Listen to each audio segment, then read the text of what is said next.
अभी सबके दिमाग में एक ही तारीख चल रही है, 3 मई। क्या 3 मई के बाद लॉकडाउन खुल जाएगा?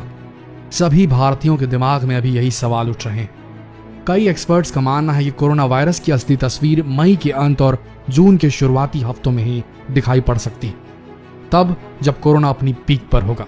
और अगर कोरोना वायरस अपनी पीक पर होगा तो भला लॉकडाउन किस तरीके से होगा या कितना लंबा खिंच जाएगा? सोच कर देखिए, ये एक बहुत बड़ा सवाल है।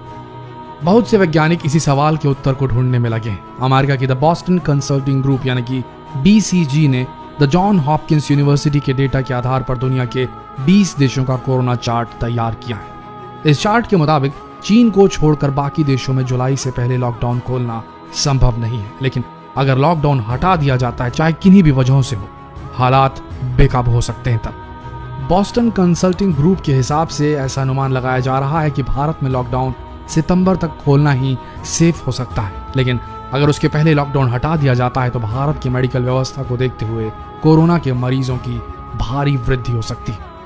BCG ने ये रिपोर्ट अब तक के हालातों को देखते हुए बनाए और इसी रिपोर्ट के आधार पर कहा जा रहा है कि लॉकडाउन अगर सितंबर से पहले खोला गया तो भारी तबाही हो सकती है भारत पे। BCG की इस रिपोर्ट में हर देश के आंकड़े हैं, कौन से देश में कब कोरोना मरीज पाया जाएगा, कब उस देश में सबसे ज्यादा मरीज संक्रमित होने वाले हैं, और इसी डाटा के आधार पर सारे अनुमान लगाए जा रहे हैं। इस रिपोर्ट के मुताबिक भारत ने समय रहते लॉकडाउन की घोषणा तो कर दी थी, लेकिन बाद में यह भी माना जा रहा है कि जून के तीसरे हफ्ते तक कोरोना भारत के पीक पर होगा। और इस रिपोर्ट के मुताबिक ये माना जा रहा है कि भारत में लॉकडाउन सही मायनों में सितंबर के दूसरे हफ्ते तक ही पूरी तरह खोला जा सकेगा। आपको बता दें कि बॉस्टन यूनिवर्सिटी यानी कि BCG का डेटा हमेशा विश्वसनीय माना जाता है, इसलिए दुनिया भर के वैज्ञानिक इसी डेटा पर विश्वास कर रहे हैं। वहीं वेल्लूर के क्रिश्चियन मेडिकल कॉलेज से retired clinical virologist P. Jacob John के मुताबिक अगर भारत में 3 मई को लॉकडाउन खुला तो कोरोना के मामले बहुत तेजी से बढ़ सकते हैं और बिना तैयारी के इसे संभाल पाना बहुत ही ज्यादा मुश्किल हो जाएगा।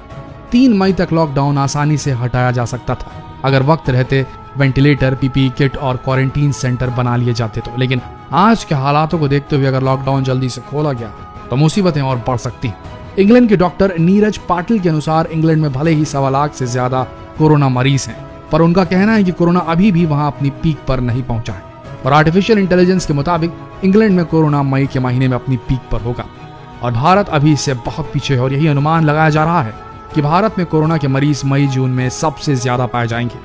भारत की सरकार का खुद यही मानना है कि मई के महीने में कोरोना के मरीज सबसे ज्यादा मिलेंगे और उसके बाद ही कोरोना के मरीजों में कमी आएगी। हालांकि गृह मंत्रालय का इस पर कहना है कि बाकी मुल्कों के मुकाबले भारत में अभी बहुत कम मरीज हैं। सूत्रों के अनुसार भारत में टेस्टिंग की संख्या बढ़ा दी गई है और आने वाले समय में अधिक से अधिक कोरोना मरीज हमें मिल सकते हैं। जाहिर सी बात है कि कोरोना के मामलों को पीक पर पहुंचने से पहले भारत की सरकार इससे निपटने के लिए पहले से ही तैयारी कर रही है और तैयारी करनी भी पड़ेगी। पंजाब के मुख्यमंत्री अमरिंदर सिंह खुद ये कह रहे हैं कि भारत में कोरोना जून मई के महीने में अपनी पीक पर होगा, पर उस समय भारत के 80 से 85% हिस्से संभावित रूप से प्रभावित हो सकते हैं। इतना ही नहीं, भारत के करीब 58% लोग इसकी गिरफ्त में हो सकते हैं, ऐसे भी अनुमान लगाए जा रहे हैं। वहीं गर्मी और कोरोना के कनेक्शन को लेकर भी बहुत सारी बातें सामने आ रही हैं, यानी कि गर्मी आने पर कोरोना का संक्रमण कम हो सकता है, मगर एक्सपर्ट्स का मानना है कि आंख बंद कर लेने से खतरा टलने वाला नहीं, क्योंकि ऐसी उम्मीद कम है। दुनिया के कुछ ऐसे देश हैं जहां कोरोना ने तबाही मचाई है, जहां जनवरी से अप्रैल तक बहुत गर्मी पड़ती है। वेल्लूर के क्रिश्चियन मेडिकल कॉलेज के रिटायर्ड वायरोलॉजिस्ट जेकब जॉनसन के मुताबिक ऐसी कोई उम्मीद नहीं है, लेकिन अगर ऐसा हुआ भी तो सर्दी आते आते कोरोना वायरस फिर से वापस आ जाएगा, यानी कि कुल मिलाकर गर्मी उतनी ज्यादा इफेक्टिव तो नहीं होगी। दुनिया के कई वैज्ञानिक ये मान रहे हैं कि भारत में कोरोना को पूरी तरीके से खत्म होने में 2020 का पूरा साल गुजर जाएगा।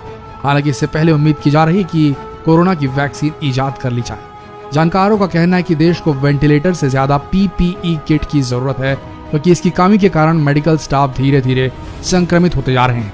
इससे पहली समस्या ये आएगी कि हमारे मेडिकल स्टाफ ऐसे मरीजों को देखने से पीछे हटने लगेंगे, और दूसरी समस्या ये आएगी कि मरीजों को देखने के लिए डॉक्टर्स की कमी ही नहीं होगी, बल्कि अगर डॉक्टर संक्रमित हो गए या मेडिकल स्टाफ संक्रमित हो गया तो वो जितने पेशेंट्स देखेगा उन सबको भी संक्रमित कर सकता है और फिर वो बाहर जाकर कम्युनिटी में जाकर, समुदाय में जाकर और भी ज्यादा इन्फेक्शन फैला सकते हैं और ये बहुत घातक हो जाएगा। इसीलिए वेंटिलेटर से ज्यादा हमारे देश को पर्सनल प्रोटेक्टिव इक्विपमेंट PPEs की जरूरत है, जो डॉक्टर्स, नर्सेज और सारे मेडिकल स्टाफ के लिए बहुत जरूरी है, अन्यथा वो ही संक्रमित हो जाएंगे और कम्युनिटी लेवल तक के पहुंच जाएगा भारत में संक्रमण। यही गलती इटली, फ्रांस, जर्मनी और अमेरिका जैसे देश कर चुके हैं, जो वेंटिलेटर पर ज्यादा तरजीह दे रहे थे, उसे ज्यादा इंपॉर्टेंस दे रहे थे और पीपी किट्स जैसी चीजों को नीचे रख रहे थे अपनी प्रायोरिटी में, अपनी प्राथमिकता में, और उन्हें आज नतीजा भुगतना पड़ रहा है। आज के हालातों में दो तरह के एक्सपर्ट्स अपनी राय दे रहे हैं।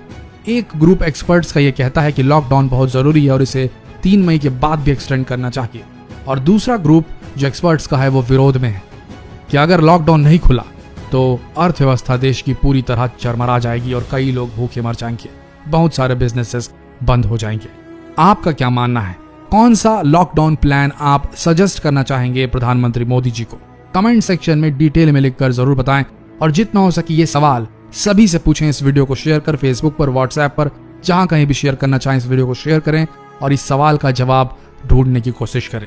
मिलते हैं अगले वीडियो में, तब तक के लिए बने रहिए हमारे साथ लेटेस्ट अपडेट्स के लिए। धन्यवाद।